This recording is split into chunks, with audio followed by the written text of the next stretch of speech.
Waalaikumsalam warahmatullahi wabarakatuh. Alhamdulillah, di suasana yang santai ini kita mau ngobrol-ngobrol nih sama wakil rakyat kita.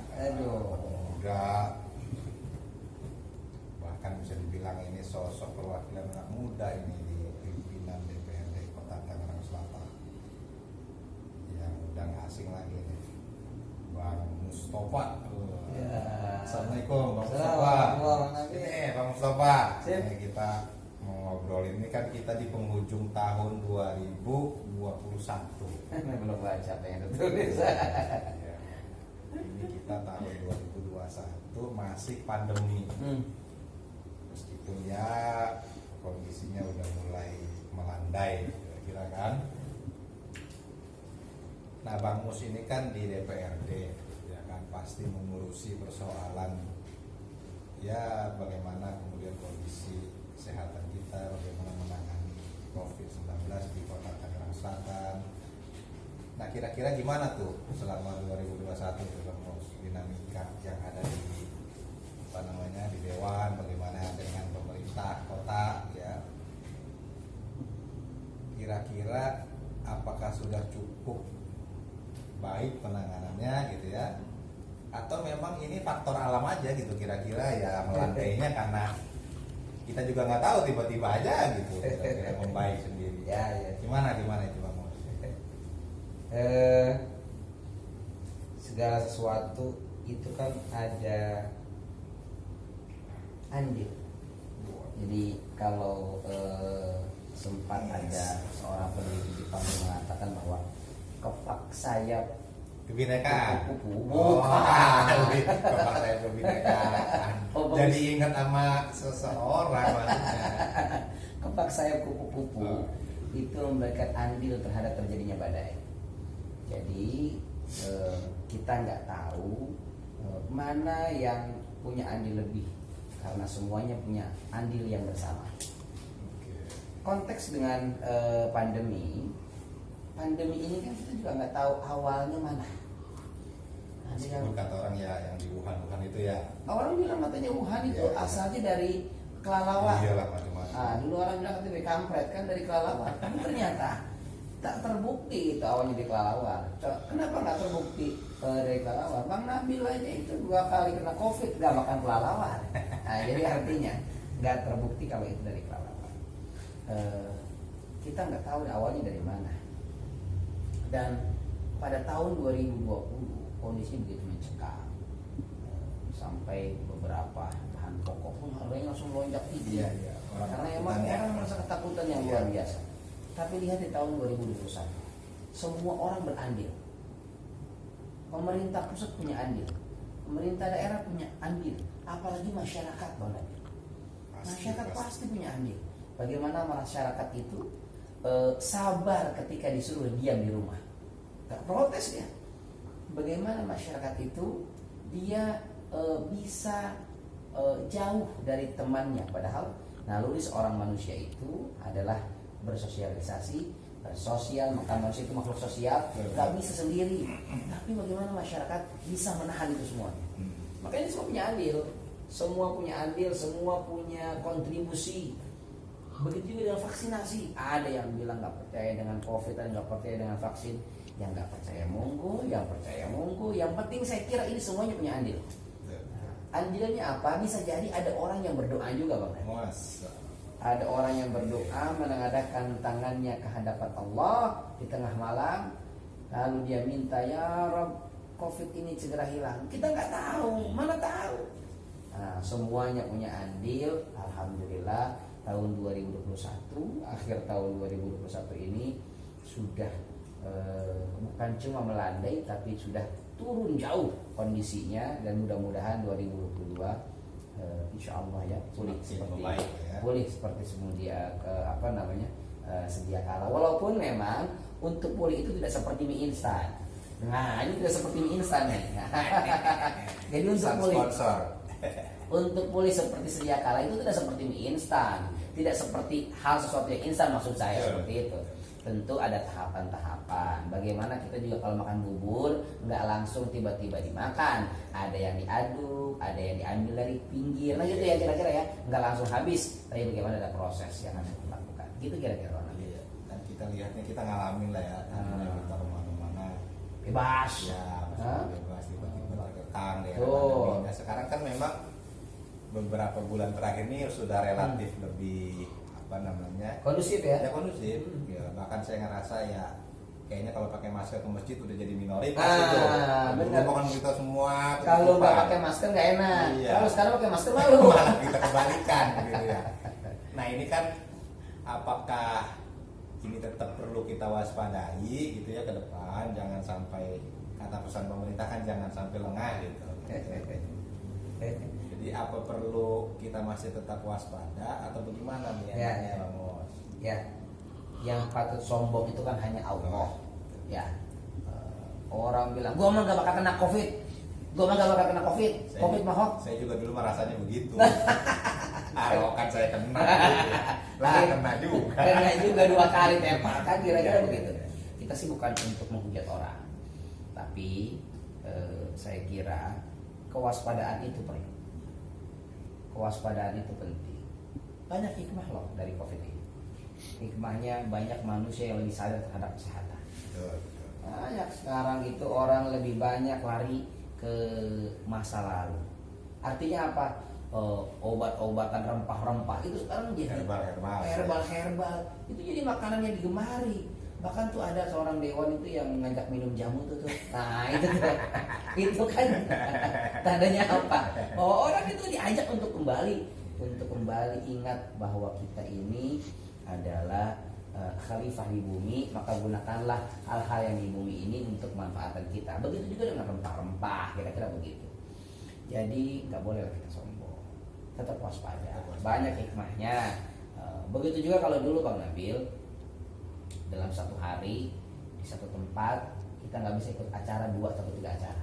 Sekarang satu hari satu waktu kita bisa zoom 5 Bang Nabil. Nah, bisa kita ada hadir di 5 tempat. Mabok online aja bareng-bareng ya. Sekarang nih apa aja online. Betul. Ojek online. Bahkan pinjaman online. Semua serba online. Yang nggak online sekarang sudah ketinggalan zaman. Sholat aja nggak online mah. Bahkan pernah ada viral juga kan, sholat Jumatnya online ya kan, di rumah semua serba online sekarang itu. Makanya sekarang ini memang masanya masanya yang harus fresh, masa baru kira-kira begitu. Bahkan ada orang yang bilang ini new normal, maka sesuatu yang baru itu penting. Inilah dasarnya kenapa PKS punya logo baru. Nah kira-kira begitu. Jadi semua itu harus baru. Nah, warna baru, logo baru, itu Bang Nabil. Emang warna PKS apa sih? PKS sekarang punya warna unik, punya warna yang menjadi ikon dari Partai Keadilan Sejahtera. Bukannya itu yang warna Ka'bah hitam kuning begitu? Dulu warnanya ada hitam, kuning, putih. Sekarang warna sentranya, warna ikonnya, warnanya jingga. Ini dia warna orange ini. Nah, sekarang gini, karena Bang Nabil, ketika Bang Nabil melihat warna jingga ini warna orange, orang bilang ada warna orange, tapi warna jingga kan ya. Warna jingga ini, apa kesan yang ditangkap oleh Bang Nabil?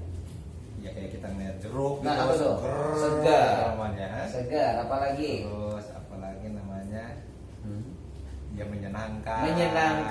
Gitu kan? Semangat. Karena kan ibaratnya siang-siang ketemu es jeruk gitu. Masa. Dan juga terkesan muda. Oh iya. Muda. Jadi lebih muda, lebih milenial, lebih progres, Tampil gitu ya. Kan tampil. kalau oranye itu semua warna nih misalnya campur tiba-tiba ada satu warna oranye itu dia menonjol. Iya. Maka begitu juga insya Allah tahun 2024 itu yang warna oranye menonjol insya Allah suaranya. Amin. Amin. Bisa juga larinya ke situ ya.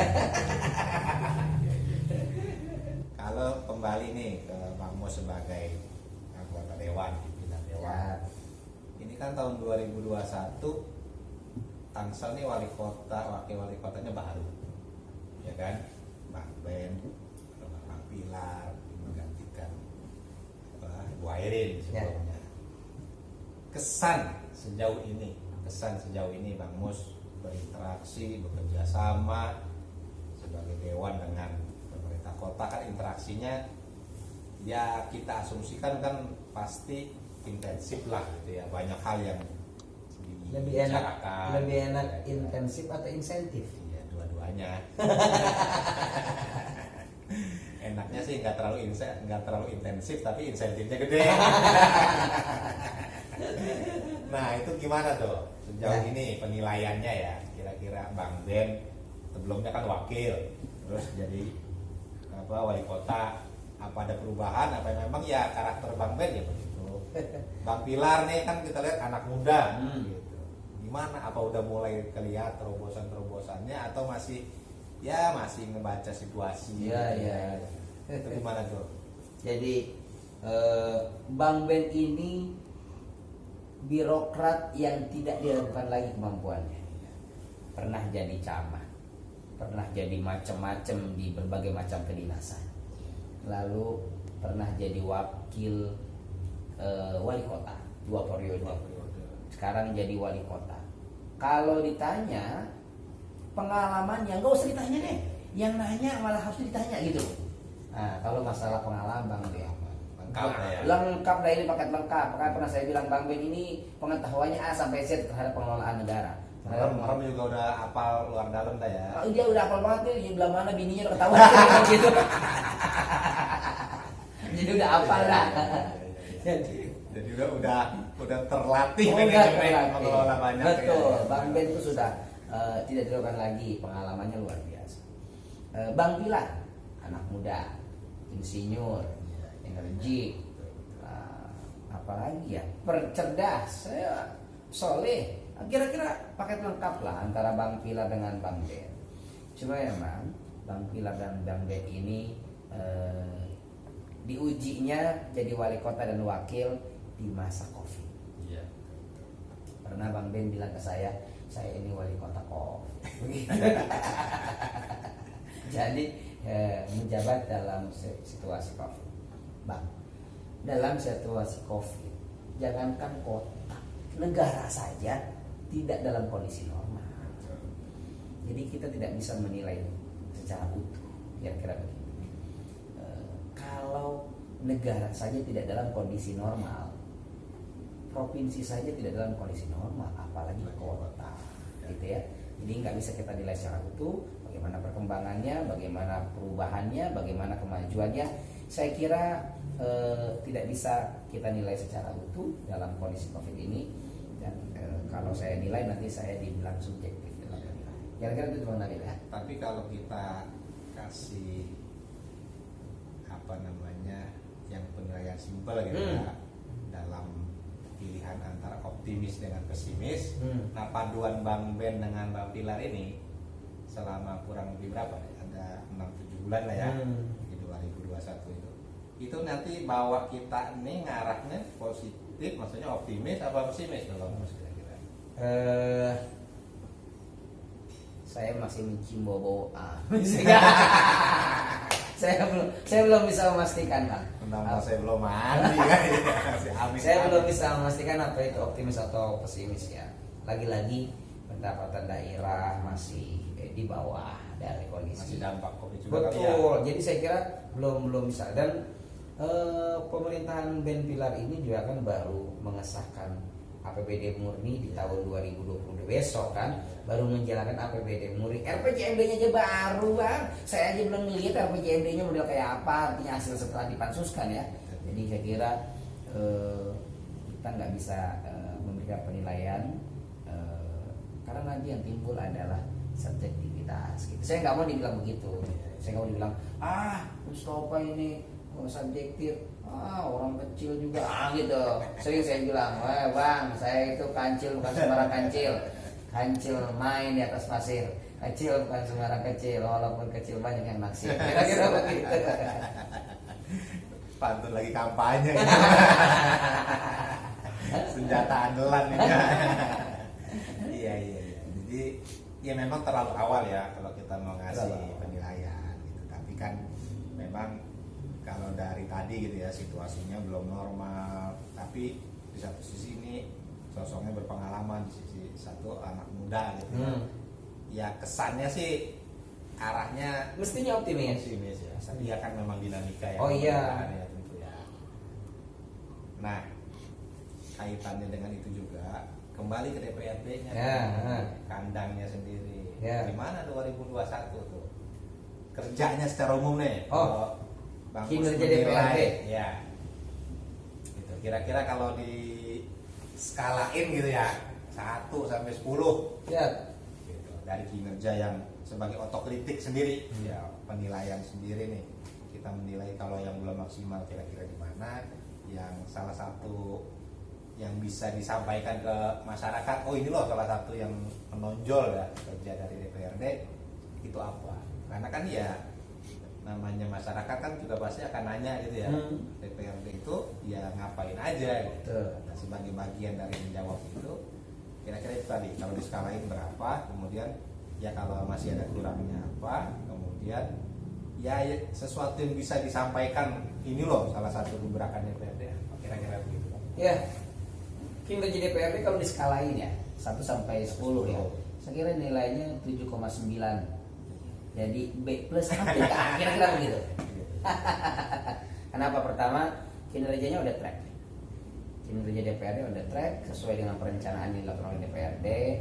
Lalu berbagai macam perencanaan pun pengawasan, lalu perencanaan dalam pembuatan perda-perda yang ada dan budgeting atau penganggaran ini dilakukan secara baik. Tahapan-tahapannya dilakukan. Saya kira di Tangsel ini kalau saya lihat dari beberapa daerah ya Dibanding daerah lain gitu. betul dalam pembahasan APBD rapi gitu. Jadi di DPRD itu rapi. Jadi semua dewan tidak ada yang tidak terlibat. Bukan cuma badan anggaran. Jadi bagaimana diberikan kepada komisi untuk membahas juga. Lalu setelah itu dikupas lagi oleh badan anggaran dengan pembagian pokja dan lain-lain. Saya kira di DPRD Kota Tangsel ini begitu baik ya pembahasannya dan juga kinerjanya. Begitu juga dengan pengawasan. Cuma mungkin ada pengawasan yang beberapa belum optimal saya kira gitu. Karena kan juga bisa jadi kendalanya juga dari COVID lagi. Maaf nih, bukan jadi kami hitam nih COVID, karena jenisnya ini kita nggak tahu kambing apa kucing, kira-kira begitu. Jadi pandemi dewan tahun ini jadi bisa dikatakan sebagai dewan korban COVID juga. Pertama kita dilantik bulan September, Agustus ya tanggal 29. Lalu berapa bulan? Belum setahun, baru berapa bulan sudah ada COVID. Maret, Mei-nya udah COVID. Maret, Aprilnya sudah COVID. Terus sampai sekarang. Jadi banyak kendala-kendala secara teknis atau teknis yang terjadi. Nah, bagaimana kita harus rapat tiba-tiba dengan Zoom? Rapat koordinasi dengan beberapa mitra kerja kita, dengan OPD dinas-dinas dengan Zoom. Ini kan sesuatu hal yang sulit ya. Sulitnya bagaimana? Karena data. Wah, itu RKA dan banyak itu data-data itu nggak bisa diselesaikan dengan online. Jadi bagaimana kalau ngasih datanya online, semua juga bingung kita akhirnya ya. Saya kira pekerjaannya on the track lah, walaupun memang ada beberapa perbaikan, evaluasi yang harus dilakukan. Saya kira demikian. Nah, yang kira-kira bisa kita sampaikan ya Bang Mus, ini loh yang kira-kira paling topnya dah di tahun 2021, advokasi atau kebijakan atau apa yang berhasil dilakukan oleh DPRD itu Ya. apa kira-kira? Hanya Pak Nabil, saya kasih contoh satu aja ya. Satu saja ya, yang paling kerasa ini hasil advokasi kita adalah insentif untuk guru swasta. Insentif guru swasta. Itu satu contoh ya, satu contoh. Bagaimana kita advokasi itu dari awal kita komunikasikan sampai kita jaga jangan sampai anggaran ini tidak teranggarkan. Dari tahun 2020 akhir, tahun 2021 ada, tahun 2022 dianggarkan. Ini sesuatu yang Berarti cair di 2021 nih. Tahun 2021, 2020 akhir sudah cair. Oh, udah cair. Tahun 2021 ada lagi, 2022 sudah kita jaga supaya nggak anut kepada. Jadi ini salah satu Advokasi dari hasil kita. advokasi kita. Satu saja ya, karena kalau saya bilang berapa, nah bisa banyak. Dan juga kan setiap dewan punya advokasi beda-beda.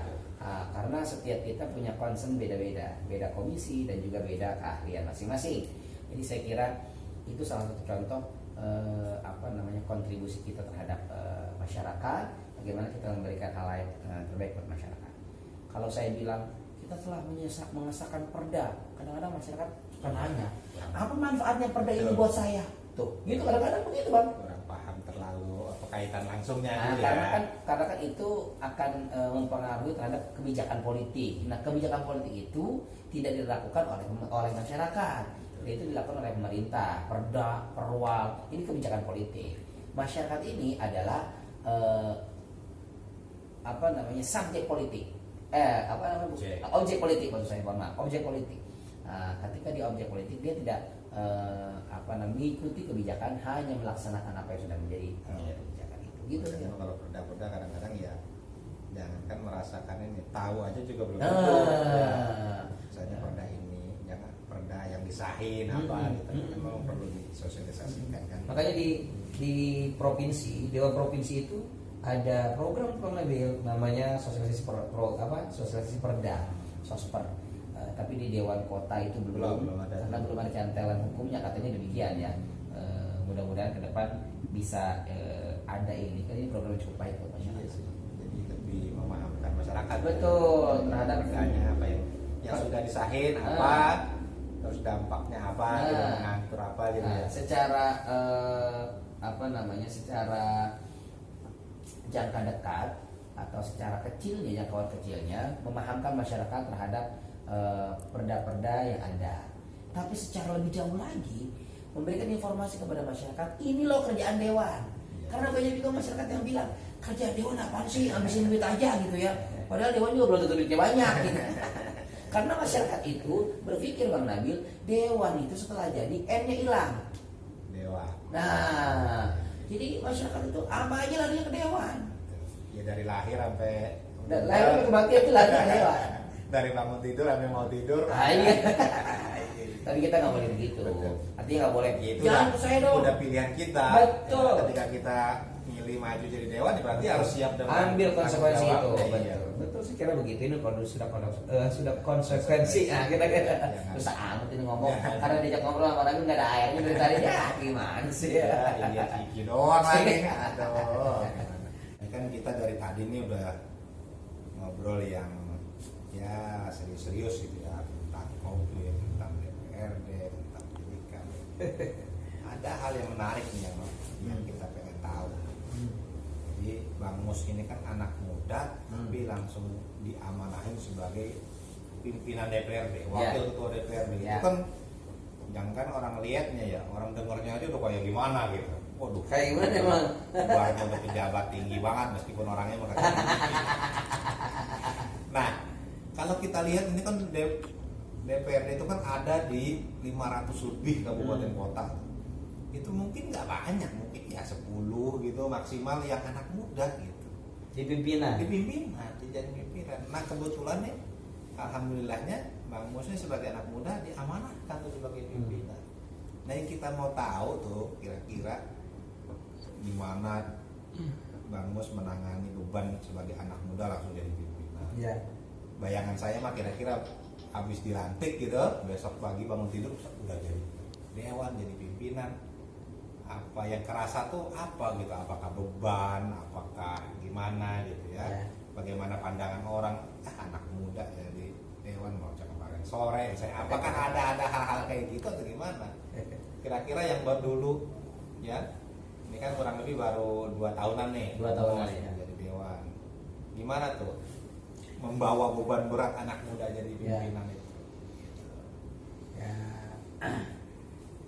1 bulan saya menjadi anggota dewan. Baru 1 bulan dilantik lagi tuh menjadi pimpinan DPRD, wakil ketua DPR. Ketika itu sempat ada yang bertanya. Nggak ngimpi kan itu mah? bukan ngimpi-ngimpinya itu. Nah, maksudnya Nggak ada ada. ngimpi-ngimpi nggak jadi bayangan jadi dewan, dari Nggak ada pimpinan mimpi, itu. nggak ada rencana, nggak ada apa namanya target itu nggak ada. Ya takdir Allah saja yang menghantarkan ke situ. Sempat ada yang bilang, ke saya begini loh Nabi, Mustafa, ente kan menjadi dewan bukan karena banyak duit, gitu. Iya emang sih. Mustafa, ente kan jadi pimpinan bukan karena suara terbanyak, tapi karena apa? Karena itu sudah jalan dari Allah Subhanahu Wa Taala. Jadi jangan sampai hubud dunia dan hubujah dari situ. Masya Allah, ini jadi apa namanya tamparan keras bagi saya. Ketika ada yang bertanya kepada apa namanya institusi yang mengamanahkan kepada saya, kok Pak Mustafa yang jadi wakil ketua DPRD, tiba saya ditanya juga tanggapannya. Saya bilang kalau bapak dan ibu bertanya kenapa saya lebih harus bertanya kenapa saya diamanahkan, karena kan kita nggak tahu. Tapi yang namanya amanah itu saya apa namanya dalam hati saya itu berkata Bang Nabil, ketika kita diamanahkan bukan semata-mata ini amanah dari orang yang beri amanah, tapi ini adalah amanah dari Allah Subhanahu Wa Taala. Maka saya ibarat anak panah, di mana anak panah itu akan dijadikan apa namanya target, kira-kira begitu ya. Maka dia akan lurus bagaimana perintahnya dan terus kemana saja dia apa yang menjadi tujuannya, kira-kira begitu. Jadi kalau dibilang kaget saya kaget, kalau dibilang bingung di awal bingung, maka bagaimana saya harus belajar cepat, belajar cepat, mengamati, belajar cepat, apa namanya tahu situasi dan alur kerja. Karena kan jadi dewan itu bukan belajar. Kalau mau jadi Nggak ada waktu, nggak ada kalau dari waktu. dilantik mah nggak ada waktu belajar Betul. harusnya. Jadi nggak ada istilah Kerja. tahun pertama saya belajar dulu. Kalau belajar mah ngapain jadi wakil rakyat? Banyak rakyat yang maunya lihat action. Oleh karena itu ya ketika di pimpinan DPRD ya saya mencoba untuk belajar cepat, belajar untuk langsung memberikan manfaat bagi masyarakat. Karena kan tugas DPRD itu yang bagian dari pemerintahan tahun ke tahun itu aja muter itu tugas pokoknya, tapi ada tugas tambahan itu advokasi masyarakat yang kita nggak tahu. Masalah masyarakat itu kompleks banget. Nih hari ini betul, hari ini kita pengen makan sayur asem, besok kan kita pengen makannya sop, nah itu beda-beda lah kira-kira. Jadi kondisi masyarakat itu berbeda dan bagaimana kita cepat memberikan solusi, membantu ya, bukan membantu. Karena masyarakat itu pengennya kan cepat, kan gak usah lele, lebih cepat le, bagus nggak bertele. Iya. Tapi kalau apa tadi tuh yang belum terlalu tersinggung soal ada yang merasa nggak beban psikologis gitu?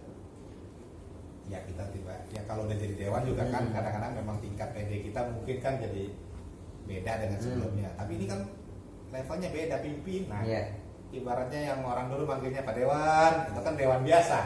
Kalau dia kan Pak Wakil kan. Ya. Panggilannya beda gitu. Makanya kan banyak pejabat yang kagak siap nggak jadi pejabat lagi tuh gara-gara ya biasa dipanggil begitu gitu. Gimana, ada nggak beban psikologis tuh gitu? Ya, beban psikologis ya ada lah. Namanya ini amanah. Tentu amanah itu kan diberikan ya, ketika amanah itu diberikan dan dipanggulkan ke dalam apa namanya bahu kita ini kan berarti ada beban nih. Bebannya berat. Kenapa? Karena ini beban ribuan orang yang kita wakili, kira-kira begitu. Adapun saya merasa begini Bang Adil, saya ini jadi dewan ini kan pegawai eksorsi, saya selalu bilang begitu. Bukan merendahkan dewan, bukan ya. Ini sih apa namanya istilah.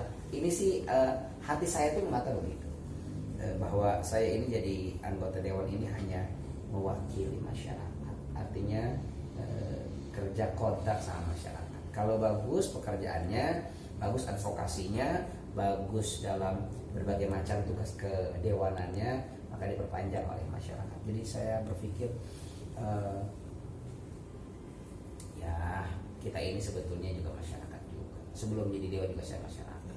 Jadi enggak apa ya, ketika ketemu dengan masyarakat nongkrong bareng, ngopi bareng, Saya masih ngajar ngaji ibu-ibu sampai sekarang. Saya masih ngajar bapak-bapak, kuliah subuh, khutbah Jumat, dan semua aktivitas saya lakukan seperti biasa saja. Tidak merasa bahwa ya gua wakil ketua DPRD gitu loh, kagak. Karena ya Mustafa tetap Mustafa.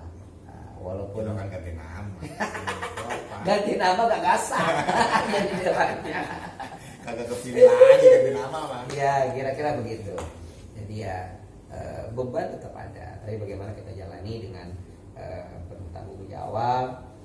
Mudah-mudahan beban atau amanah yang diberikan ini terasa manfaat bagi masyarakat. Kira-kira. Oke, mantap. Jadi inspirasi tuh buat kita semua. Nah, Bisa. yang menarik juga nih, ada nggak yang Bang Mus nih ketika jadi caleg, dicalekkan, jadi caleg, berjuang, terpilih, terus ketika jadi, ada nggak yang kira-kira, lah ternyata begini jadi dewan. Nah, kira-kira tuh Oh, apa perasaan tuh? saya? Bukan, maksudnya Masyarakat? bayangan Bang Mus bagaimana, ternyata yang dijalanin Oh bagaimana? iya, maksudnya perasaan saya terhadap anggota dewan itu kan? Terhadap tugas dewan. menjadi dewan Iya, itu. kira-kira Oh gitu. iya, jadi kan memang jadi begini. Seseorang yang ada di luar sekolah belum pernah masuk ke dalam kelas, tentu dia tidak akan pernah bisa merasakan dan mengalami apa yang ada di dalam sekolah itu. Artinya begini, dia belum pernah sekolah, tapi dia mengkritik dan memberikan memberikan tata cara terhadap apa yang harus dikerjakan di dalam kelas, tentu dia akan keliru. Nah, ketika dia masuk, oh begini ternyata di kelas itu ada guru loh, di kelas itu ada murid loh, di kelas itu ada ketua kelas loh, di kelas ternyata ada wali kelas loh, ada guru kelas, ada guru bidang studi dan lain-lain. Tugas dan fungsinya berbeda-beda. Begitu juga saya, tentu juga masyarakat lain. Saya kira demikian. Ketika kita belum jadi dewan, belum terbayang sebetulnya apa kerja-kerja realnya lah, real. istilahnya. Betul. Kita tahu memang Secara umumnya gimana gitu ya. tugas dewan, tugas dan fungsi anggota dewan, baik DPR atau DPRD itu kan kita pelajari di sekolah. Bagaimana hak angket, hak interpelasi dan itu kita pelajari di sekolah. Tapi kan pelaksanaannya, orang yang belum nikah belum pernah merasakan bagaimana indah dan suka dukanya pernikahan. Dia bisa ceramah pernikahan, tapi dia nggak tahu bagaimana rasanya punya istri dan punya pasangan. Kira-kira begitu. Begitu juga dengan dewan. Ketika saya menjadi anggota dewan, oh begini kerjanya, oh begini kerjanya, oh ini yang dulu persepsi yang keliru, oh ini persepsi yang harus diluruskan. Kira-kira begitu. Jadi ya ada pengalaman baru. Dan saya kira semua orang punya pengalaman baru. Contoh kecil, wali kota kita 2 periode. Siapa? Wali kota Tangsel 2 periode, Bu Airin. Sebelumnya kan belum pernah jadi wali kota. Ketika dia pernah jadi wali kota, jadi wali kota periode pertama, pasti dia punya pengalaman baru. Begitu juga dengan Mustafa. Gitu ya. Jadi mudah-mudahan pengalaman baru itu menjadi ilmu dan terus beri manfaat lagi bagi masyarakat. Saya ke situ terus, kenapa? Karena jadinya kita ini supaya bermanfaat bagi masyarakat. Itu juga mungkin salah satu niat juga kali. Nah, ya betul-betul niat juga dan amanah juga memang demikian. Nah, ini kan ada istilah apa yang kita kerjakan hari ini itu sesungguhnya disumbang dari apa yang kita lakukan di masa lalu. Kira-kira begitu. Pertanyaannya begini Bang Mus. Bang Mus ini tiba-tiba ya jadi dewan, jadi pimpinan. Itu pengalaman Bang Mus sebelumnya tuh sebagai guru, kepala sekolah, bikin sekolah, dan aktivitas sosial kemasyarakatan lainnya. Itu sejauh mana bersumbang sih memberikan bahasanya ya pengalaman, bekal bagi peran yang Bang Mus jalani sekarang sebagai pimpinan. Besar apa enggak tuh perannya tuh? Apa yang sudah Bang Mus lakukan? Pengalaman sebelumnya? Ya, dalam satu kompetisi atletik misalnya, lari, sprint, orang yang latihannya sedikit, tentu hasilnya akan berbeda dengan orang yang latihannya banyak. Orang yang menanam, nah tadi Bang Nabi bilang menanam ya, menanam benihnya sedikit, tentu akan beda hasil panennya dengan orang yang menanam benihnya banyak. Suatu hari saya datang ke rumah salah satu ulama di Tangsel, guru kita di daerah Pondok Aren. Kiai saya ini diamanahkan menjadi caleg, ketika itu caleg. Singkat saja amanah dari dia, singkat saja kalimatnya. Orang kalau mau melompati sungai kan, maka harus ancang-ancangnya lebih jauh. Kalau enggak ancang-ancang, siap nyebur. Begitu kalimat. Itu kalimat yang dalam. Setelah itu dia tidak bicara lagi tentang masalah pencalekan. Dia cuma bilang gitu aja. Itu aja kalimatnya. Dah, itu aja kata dia begitu. Wah, berarti kita harus turun lagi ke bawah masyarakat untuk mendengar lagi. Kita dikasih 2 telinga ini untuk banyak mendengar daripada banyak bicara. Jadi kita dengar apa yang ada di tengah masyarakat. Saya kira itu juga kalau ditanya berkontribusi, ya sangat berkontribusi. Bagaimana saya berinteraksi dengan teman-teman guru, karena saya basicnya adalah guru. Bagaimana saya berinteraksi dengan teman-teman para asatidz, karena saya murid dari mereka, para asatidz. Dan bagaimana saya berinteraksi dengan anak-anak muda, karena saya juga katanya bagian dari perwakilan mereka muda. Bagaimana saya berinteraksi 20-an ya? Hah? Umur 20-an 20-an tambah 10. Jadi begitu Bang Nabi. Kalau dibilang kontribusi, semuanya ngasih kontribusi. Bahkan di awal kalimat saya tadi, kepak sayap. Wah, ini kepak sayap lagi. Udah ganti nih ya temanya. Oh, ini temanya ganti. Kepak sayap, kupu-kupu itu mereka andil terhadap terjadinya badai. Saya nggak tahu. Bisa jadi saya menjadi anggota dewan itu adalah doa orang lain terhadap saya. Bisa jadi karena kesolehan orang tua saya, doa orang tua terhadap anak. Bisa jadi karena harapan orang lain. Bisa jadi karena doa istri dan anak. Bisa jadi dukungan teman, kita nggak tahu. Jadi saya kira semuanya berkontribusi dan semuanya ini adalah sesuatu yang memberikan dampak atau efek terhadap jadinya saya menjadi wakil rakyat kali. Kira-kira begitu. Dan mudah-mudahan efek ini terasa manfaatnya bagi masyarakat. Jadi kalau seandainya terasa ketika 2024 nanti misalnya diamanahkan kembali dan terpilih kembali, memang karena masyarakat merasakan kemanfaatan dari jadinya Mustofa menjadi anggota dewan. Kira-kira begitu. Mantap. Nah itu dia dari obrolan kita yang udah banyak banget nih sama Bang Mus. Ya memang pasti banyak lagi masih bisa kita gali. Iya. Mungkin semuanya dalam satu sesi kita selesaikan ya. Kita obrolin semuanya. Insyaallah kita nanti ngobrol lanjut lagi Siap. di tema-tema kita yang lain. Banyak tentu tadi yang disampaikan Bang Mus, pelajaran-pelajarannya, mudah-mudahan itu jadi inspirasi buat kita semua. Pesan IPS ada matematika ya. Kita betul. Pelajarannya ada matematika. Ya.